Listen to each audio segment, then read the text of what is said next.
Hello, America. This is Call of Duty Goddess. Today is September the 6th, 2016. I'm at the Clarion Project at an article titled U.S. Homeland Security Chief at Brotherhood-Linked Conference, and that's dated September 5th, 2016. Now, to me, this is very bombshell information, and I want to show you why this is so extremely important that you understand the connections with the Muslim Brotherhood, ISNA, Jay Johnson, and his job, and what his job may soon entail. So let's get started here. Homeland Security Jay Johnson spoke at the annual Islamic Society of America, ISNA, conference over the weekend in what the Washington Post called an impassioned speech to empower ISNA's participants. ISNA is a group with Muslim Brotherhood origins and an unindicted co-conspirator in the Holy Land Foundation terror financing trial. In fact, the Holy Land Foundation was based within the ISNA building. ISNA also deposited checks into its account that were made out to the Palestinian Mujahideen, or jihadi fighters, the name used at the time for Hamas's military wing. The funding was transferred to the Holy Land Foundation. Now, let's just take a quick peek at this conference. It's the 53rd Annual ISNA Convention, September 2nd through 5th, 2016. It was in Illinois. So we'll go here to page 2, and let's just have a look at the president of ISNA, Azhar Aziz, and there were heads of other American Muslim organizations there as well. And we'll just take a look at those 4 organizations in addition to ISNA. We've already looked at ISNA, giving you an idea of those. So now we'll look at the Muslim American Society, or MAS, the Islamic Circle of North America, or ICNA, MPAC, which is the Muslim Public Affairs Council, and of course we have CARE, which is the Council on American Islamic Relations. And all of these groups are tied to the Muslim Brotherhood. So what I'm going to do is, many of you already know that these groups are tied to the Muslim Brotherhood. Some of you don't. Some of you may not know what the Muslim Brotherhood is. So I'm going to go ahead and get on with this video as if you already know that these groups have ties to the Muslim Brotherhood and what the Muslim Brotherhood is. After I explain to you the importance of Jay Johnson going to this conference and what his job at Homeland Security may entail and what he has the power to do, we will get back to this chart, and I will go through each and every one of these groups on this list, show you the connection to the Muslim Brotherhood and their connections to the Holy Land Foundation trial, if any, and exactly what was found in the Holy Land Foundation trial. So we will get back to this. For now, let's find out about Jay Johnson. And we'll start with an article here from Investors Business Daily titled Muslim Brotherhood Launches Its Own U.S. Political Party. That's dated April 1st, 2014. Muslim voters have the potential to be swing voters in 2016, said Nahad Awad in launching the benign-sounding U.S. Council of Muslim Organizations, whose membership reads like a who's who of Muslim Brotherhood front groups. USCMO also claims to elect Islamists in Washington with the ultimate objective of institutionalizing policies favorable to Islamists, that is, Sharia law. This development bears careful monitoring in light of the U.S. Brotherhood's recently exposed gold-wage civilization jihad against America that explicitly calls for infiltrating the U.S. political system and destroying it from within. The subversive plan was spelled out in hundreds of pages of founding archives at the FBI confiscation from a Brotherhood's leader's home in Washington suburbs after 9/11. Translated from Arabic, the secret documents listed a number of Brotherhood front organizations, some of which just happen to make up the newly formed USCMO. Front and center is the Washington-based Council on American Islamic Relations, or CARE, which is the catalyst behind this Trojan horse jihadist political party. And we know that CARE is, of course, a co-conspirator in the Holy Land Foundation trial.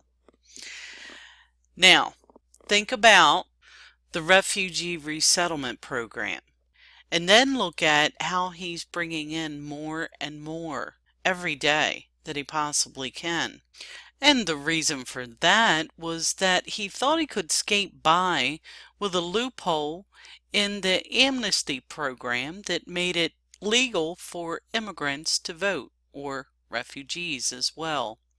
It didn't work out though, because the judge threw it out. So was it back to the drawing board for Obama? And then what's really important is Obama's plan to take over the elections with so-called critical infrastructure. Jay Johnson has the authority to call our election process critical infrastructure at the drop of a hat.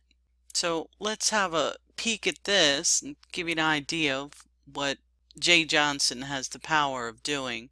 After 9/11, Congress passed the Homeland Security Act of 2001, allowing the President or the Secretary of DHS to designate critical infrastructure that must be protected against attacks.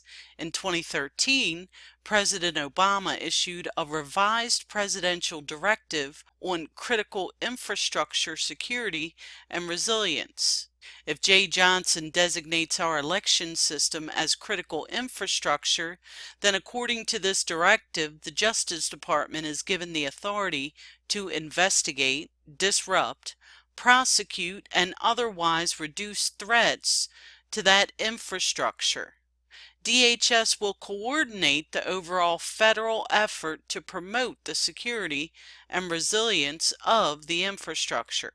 Given the lack of a credible threat of a cyber attack, there could be another explanation for what DHS is doing, but designating election systems as critical infrastructure could grant Secretary Johnson, Department of Homeland Security officials, and officials at the Department of Justice access to any and every election and to any and every voting location they deem threatened. The government would be able to police the systems and could demand changes to be made to election and voting systems regardless of the views of local officials. The realistic fear is that this is the first step towards nationalizing election administration.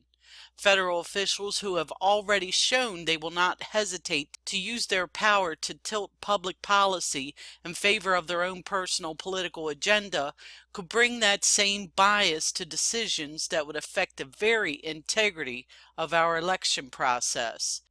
Now, knowing what kind of power Jay Johnson holds and what he can do to our election process, he can bring our country totally to its knees because we have been totally infiltrated by the Muslim Brotherhood in our government.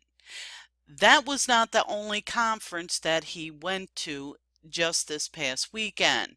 He goes to one, it seems, every year. Here's an article from Creeping Sharia with an article titled DHS Secretary Lauds U.S. Muslim Brotherhood and Islam. And that is from April 7th, 2015. Is it treason for a public official to publicly laud an enemy of the United States? The DHS Secretary Jay Johnson did so last week. He did in 2015, and he also did this past weekend in 2016. I think those two examples are plenty. So let's check out who he met with and what happened. At the Empowering Voices Conference on March 20th, 2015, held by the U.S. Muslim Brotherhood's Muslim Public Affairs Council, MPAC, U.S. Department of Homeland Security Jay Johnson was given an award by our enemy for his outreach and engagement activities with them. I wonder if MPAC gave him this award for scrubbing all of the training materials in our alphabet agencies. So here you have Homeland Security Jay Johnson speaking at a conference full of Muslim Brotherhood people. Not once, but at least twice that I'm showing you. Not only has Jay Johnson spoke at these Muslim Brotherhood conferences, but Valerie Jarrett has, and Barack Hussein Obama has as well. In fact, Barack Hussein Obama invites the Muslim Brotherhood to the White House. Okay, so you're thinking to yourself, well, what's the big deal? With the Electoral College and stuff like that, my vote don't count anyway. That's probably more than likely true, especially with the fact that the voting machines are run by many nefarious companies that George Soros has a lot to do with. But what my point is in this is the only way that we can save our country is through our local elections. Our local elections are not looked over by the federal government. We can run our local elections any way we choose. That would be the only way that we could take our country back. That, to me, is why Jay Johnson, Obama, may try to do this grab, is to get at the local elections, because, folks, the local elections is what's going to save our country. So I'll leave the links below. You can go ahead and click off if you already know about the Muslim Brotherhood and their front groups. So let's check out these Muslim Brotherhood front groups. So we'll briefly go over Azhar Aziz. We already know that ISNA is an unindicted co-conspirator in the Holy Land Foundation trial. So let's find out a little bit more about Azhar Aziz. According to his bio, it reveals that he is a founding member of CARE in Dallas-Fort Worth chapter. CARE has also allegedly funneled money to Palestinian terror groups and was also started by members of the Muslim Brotherhood. In October 2014, Aziz signed a letter endorsing Sharia Islamic governance. Under the Sharia, non-Muslims are treated as second-class citizens. Sharia also endorses the hudud, which are punishments in the Quran and Hadiths, which state that apostasy from Islam is punishable by death. Now we'll move on to Muslim American Society, and this is an older article from 2007, but it'll still give you an idea about MAS. When understanding the Muslim Brotherhood in America, one of the first organizations to look at is the Muslim American Society. Founded in 1993, MAS has surpassed the Muslim Students Association and the Islamic Society of North America to become the strongest arm of the Muslim Brotherhood in the United States. MAS complements the more visible Council on American Islamic Relations, CARE, in their quest to undermine government efforts against terrorism and pursue the aims of the extremist groups that created them. Muslim Brotherhood leaders sought to establish a more prominent and visible organ in the United States. Out of this desire came MAS. The founders and leaders of MAS were instructed to avoid openly admitting to any affiliation with the Muslim Brotherhood, but a founding board member of MAS, Ahmed Al-Qadi, has admitted that he was head of the Brotherhood in the United States from 1984 to 1994, and the head of the Egyptian Muslim Brotherhood, Mohammed Akif, claims to have played a role in founding MAS. And it goes on to tell you about what the Muslim Brotherhood wants to do in this country, and we'll get back to that. And next we come to the Muslim Public Affairs Council. Muslim Public Affairs Council, or MPAC, was established originally in 1986 as the Political Action Committee of the Islamic Center of Southern California, whose leaders had backgrounds suggesting they were associated with the Egyptian Muslim Brotherhood. A 1989 U.S. Muslim Brotherhood document introduced as evidence in the Holy Land Foundation terrorism financing trial refers to the last name of one of the MPAC leaders, Mather Hathout, in a list of Islamic centers and groups in the field. MPAC has since developed into the political lobby arm of the U.S. Muslim Brotherhood and has opposed almost every counterterrorism action proposed to carry out by the U.S. government, often suggesting that the efforts were aimed at the U.S. Muslim community. MPAC has also acted to support a variety of Palestinian terrorist organizations.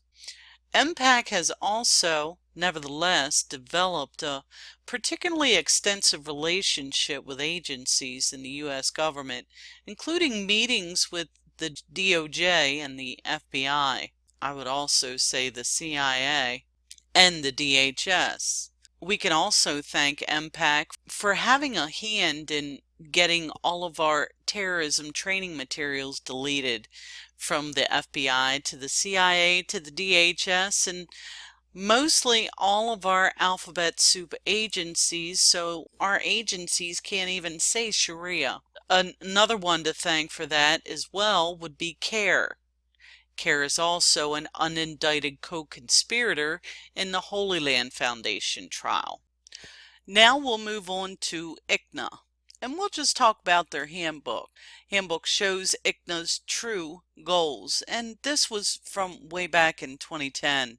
The Islamic Circle of North America, ISNA, is preaching a global caliphate and Islamic Sharia law over America to its members, according to the 2010 ISNA Members Handbook. This is a very different message than the group's public outreach efforts, and contradicts claims that the organization is a tolerant mainstream Islamic group.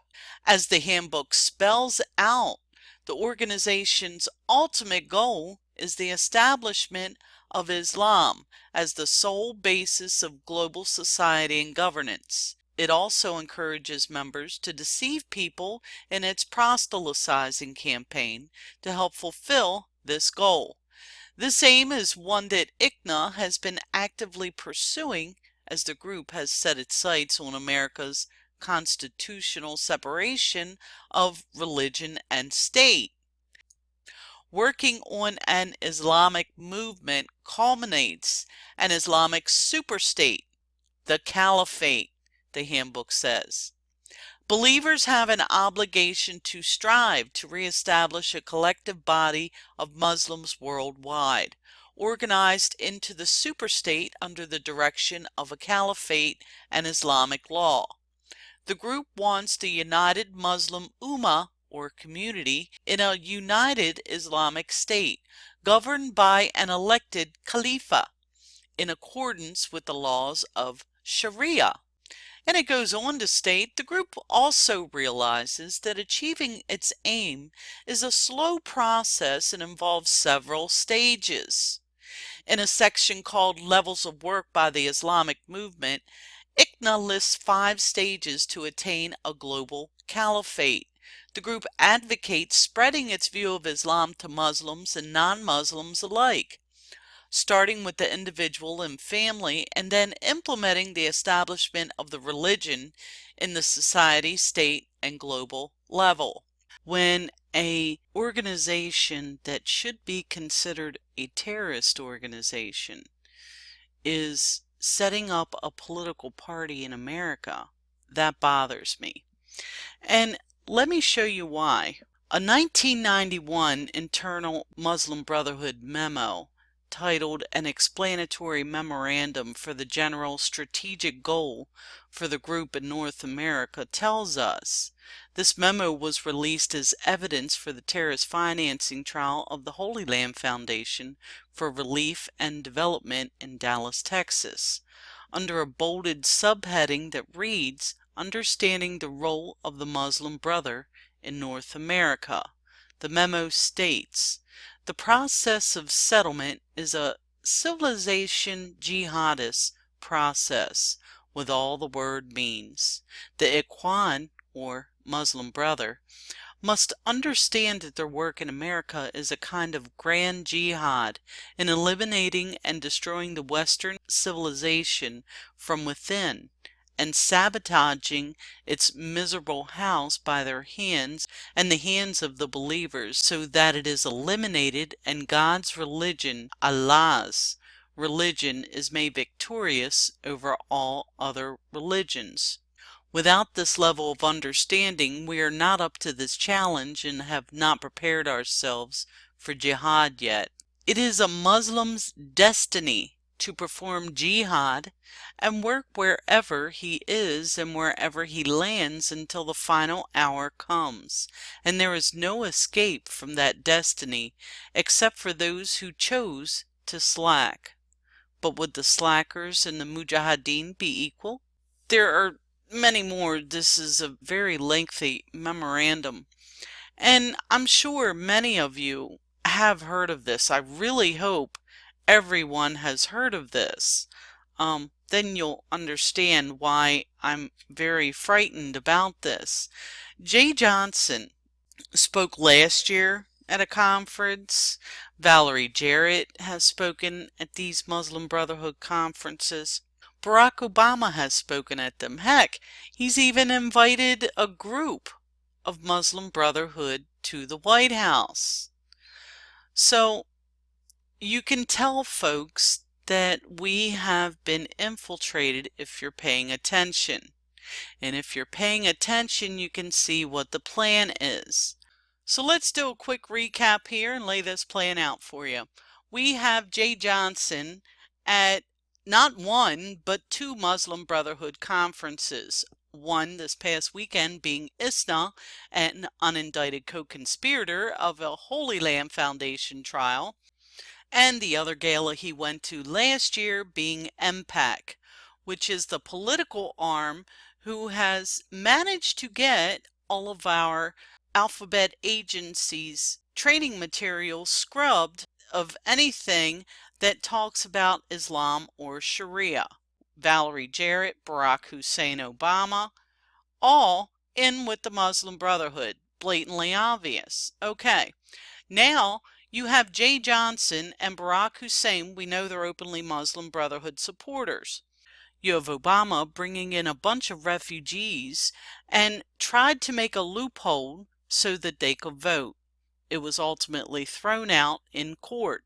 It's my belief that Barack Obama's Plan B is the critical infrastructure, and that is to take over all elections, even local, and put them on a federal level. Then you could really hack into them, because then they would have to be centralized somehow, and that somehow will probably be through the internet, another way that could easily be hacked.